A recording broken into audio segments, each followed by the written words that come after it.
तो दोस्तों ये एग्रीमेंट आपने सर्कुलेट होते हुए बहुत बार देखा होगा सोशल मीडिया पे।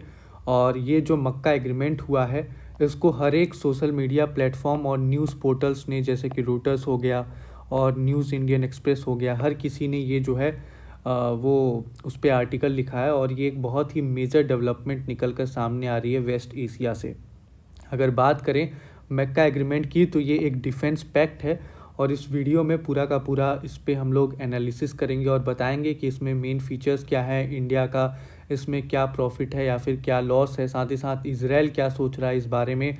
और इसके पीछे सबसे बड़ा हाथ वो यूएसए का है, जो कि मैक्सिमम लोगों को पता है कि यूएसए का जब तक सपोर्ट नहीं होगा तब तक ये जो एग्रीमेंट है ये साइन किया जाना इम्पॉसिबल था। और क्या ये नया सुन्नी नाटो बनाने की कोशिश की जा रही है, इस पे भी हम लोग इस एंगल को भी देखने वाले हैं इस वीडियो में। तो सबसे पहले तो जो डिफेंस पैक्ट हुआ है इसमें 3 सबसे इम्पॉर्टेंट बात की गई है।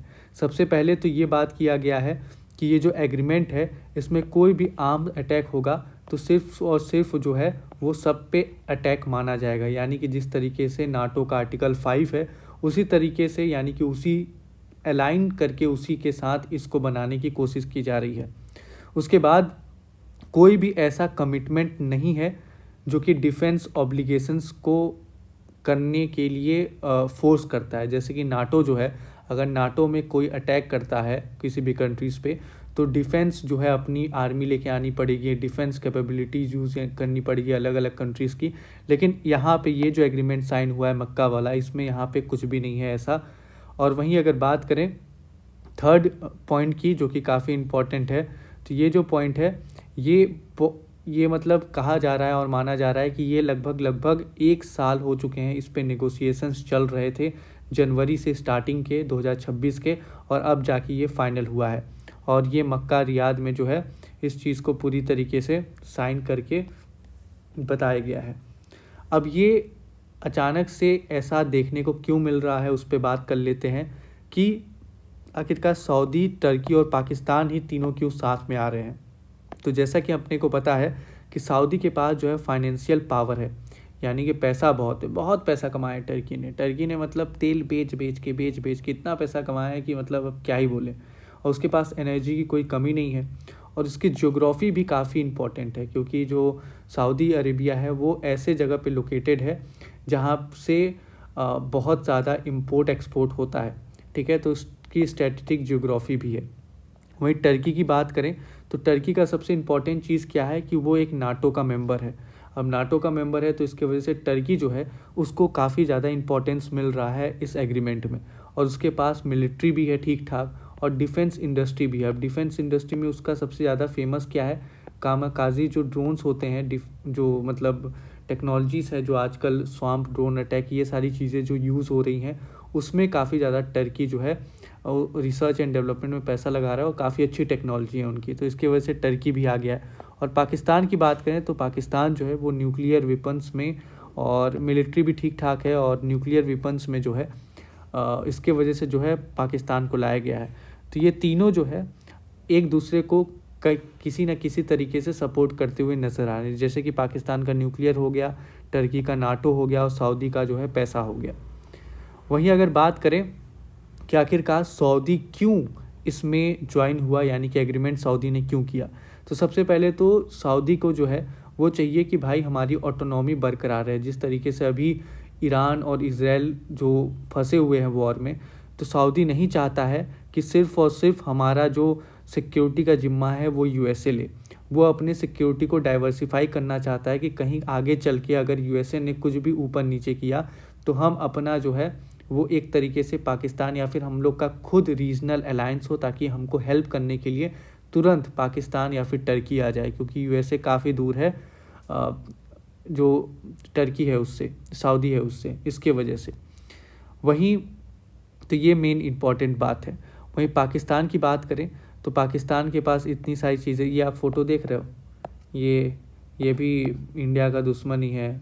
और कहीं ना कहीं इसका तो चेहरा ही देख के दिमाग ख़राब होता है। और ये जो है इसके सऊदी के साथ इंडिया को अच्छा रिलेशंस बनाना पड़ेगा, और ऐसा हम लोग का कुछ है नहीं, मिडिल में है, अच्छा रिलेशन भी है और बुरा भी नहीं है ऐसा।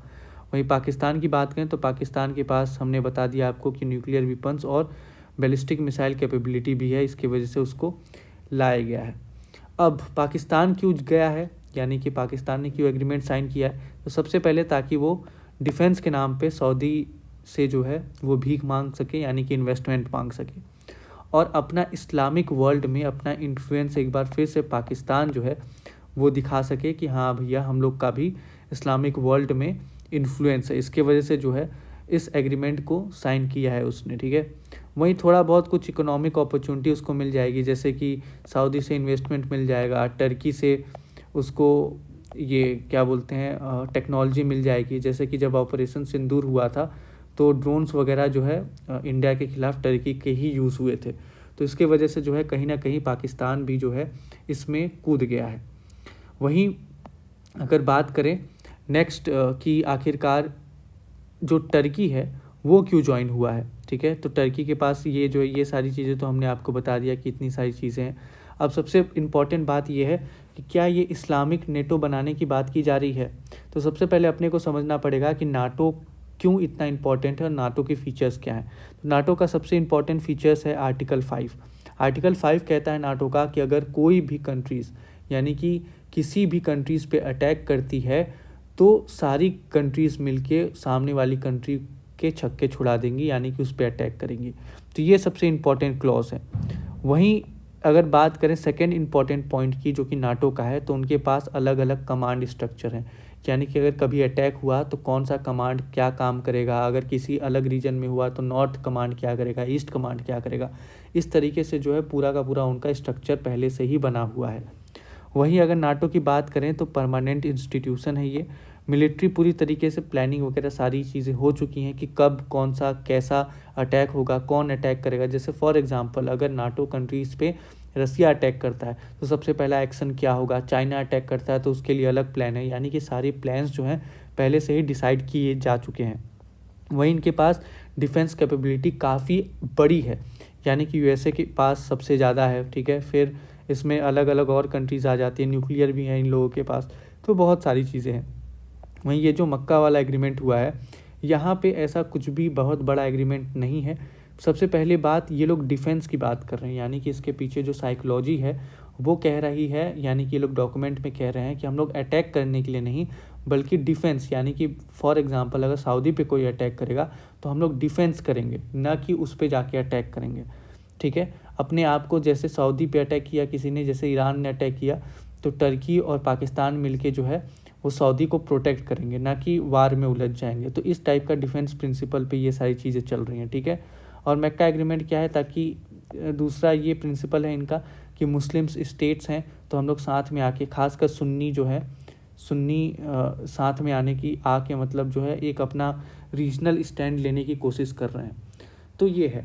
तो इस हिसाब से अगर देखा जाए तो मक्का एग्रीमेंट में और नाटो एग्रीमेंट में ज़मीन आसमान का फ़र्क है। मक्का एग्रीमेंट हो सकता है सक्सेसफुल हो, ना भी हो, कोई भरोसा नहीं है। यहाँ नेटो की फेल होने की बात की जा रही थी, तो फिर मक्का तो एग्रीमेंट में तो कुछ ऐसा बहुत बड़ा कुछ है नहीं, तो इतना चिंता करने वाली बात है नहीं इसमें। वहीं अब सबसे बड़ा इशूज़ क्या निकल के आ रहा है, कौन कौन सी कंट्रीज़ के लिए आ रहा है, तो ईरान के लिए सबसे बड़ा जो है इशू निकल के आ रहा है। ईरान के लिए क्या, क्योंकि जैसे फॉर एग्जांपल ईरान अटैक करता है सऊदी पे, ठीक है। तो अगर सऊदी पे ईरान अटैक करता है तो क्या जो पाकिस्तान है वो किसको सपोर्ट करेगा, सऊदी को सपोर्ट करेगा या फिर ईरान को सपोर्ट करेगा। सबसे पहले तो ये ध्यान देने वाली बात है। तो पाकिस्तान को जो है काफ़ी ज़्यादा बैलेंस करके चलना पड़ेगा। पाकिस्तान को अभी बहुत मज़ा आ रहा है, पाकिस्तान सोच रहा है कि वाह यार अब हमारा पैक्ट हो गया, अब कोई दिक्कत नहीं। लेकिन सबसे ज़्यादा इम्पॉर्टेंट जो है पाकिस्तान को झेलना पड़ेगा आगे चल के। वहीं इसराइल की बात करें तो इसराइल इतना ज़्यादा पहले सीरियसली नहीं ले रहा था, मतलब सीरियसली ले रहा था पर इतना ज़्यादा सऊदी को सीरियसली नहीं ले रहा था, क्योंकि सऊदी के साथ जो है उसके रिलेशंस काफ़ी अच्छे हैं। लेकिन जैसे ही ये जो डिफेंस एग्रीमेंट हुआ है उसमें पाकिस्तान का न्यूक्लियर कैपेबिलिटीज़ जो है उसको लेकर थोड़ी सी चिंता हो सकती है इसराइल की। वहीं यूएसए की बात करें तो ऑफकोर्स यूएसए के बिना तो ये एग्रीमेंट पॉसिबल नहीं था, और बिना यूएसए के सपोर्ट के ये एग्रीमेंट जो है फुलफ़िल नहीं हो सकता था। वैसे डोनाल्ड ट्रंप के जब से प्रेसिडेंट बने हैं तब से उन्होंने बहुत ज़्यादा डैमेज किया है, उन्होंने हमेशा कहा है कि मिडिल ईस्ट में मैं शांति लेके आऊँगा, ये लेके आऊँगा, वो लेके आऊँगा, लेकिन उन्होंने ऐसा कुछ भी नहीं किया है, बल्कि और भी ज़्यादा उन्होंने ख़राब कर दिया है चीज़ों को। वहीं इंडिया की बात करें तो इंडिया के लिए थोड़ा सा कंसर्निंग है, क्योंकि हमारा अभी पीओके लेना है, और पीओके के बाद जो है अभी जो टेररिज्म है उस पर भी हम हमेशा स्ट्राइक करते रहते हैं। तो उस पर क्या रिस्पॉन्स होगा सऊदी का, टर्की का, वो देखने को मिलेगा। वैसे टर्की का तो पता ही है, ख़त्म है वो, क्योंकि वो कहीं ना कहीं पीछे से बैक करता है टेररिज्म को। लेकिन सऊदी को देखना पड़ेगा कि आखिरकार इस एग्रीमेंट के जरिए अगर हम पाकिस्तान पे कोई भी एक्शन लेते हैं तो उस पर सऊदी का क्या रिएक्शन आता है। वहीं नेक्स्ट इशूज़ है कि न्यूक्लियर की बात। अब न्यूक्लियर का सबसे बड़ा क्वेश्चन ये निकल के सामने आता है कि क्या न्यूक्लियर अगर सऊदी पे किसी ने अटैक किया तो क्या न्यूक्लियर पाकिस्तान दे देगा या पाकिस्तान न्यूक्लियर यूज़ कर लेगा। तो ऐसा कोई भी मेंशन नहीं है कि न्यूक्लियर टेक्नोलॉजी ट्रांसफ़र होगी, ऐसा कोई भी कहीं भी एग्रीमेंट में मेंशन नहीं है। और सबसे पहली चीज़ तो यूएसए ऐसा कभी करने नहीं देगा, और बहुत सारी कंट्रीज़ हैं जो इसके बीच में आ जाएंगी अगर कोई भी पाकिस्तान न्यूक्लियर एनर्जी ट्रांसफ़र करने की बात करता है तो, ठीक है। और कोई भी न्यूक्लियर यूज़ की भी बात नहीं की गई है, सिर्फ और सिर्फ डिफेंस कैपेबिलिटी की बात की गई है कि हाँ डिफेंस में थोड़ा बहुत कोलैबोरेट करेंगे, न कि न्यूक्लियर की बात की गई है कि हाँ अगर किसी ने किसी कंट्रीज़ पे अटैक किया तो हम लोग न्यूक्लियर चला देंगे, ऐसा कुछ भी नहीं है। और ना कि न्यूक्लियर टेक्नोलॉजी ट्रांसफ़र की भी बात की गई, किसी भी चीज़ की बात नहीं की गई है। तो ये सबसे बड़ा कंसर्निंग था और ये काफ़ी ज़्यादा इम्पॉर्टेंट था। तो दोस्तों हमने आपको अच्छे से एक्सप्लेन कर दिया है, उम्मीद है आपको समझ में आया होगा। अगर नहीं समझ में आया होगा तो कमेंट सेक्शन में लिख के बताएं। और आपको क्या लगता है कि क्या ये जो पूरा का पूरा डेवलपमेंट हो रहा है वेस्ट एशिया में, ये आपके हिसाब से सही है या गलत है, कमेंट में लिख के ज़रूर बताइएगा। धन्यवाद।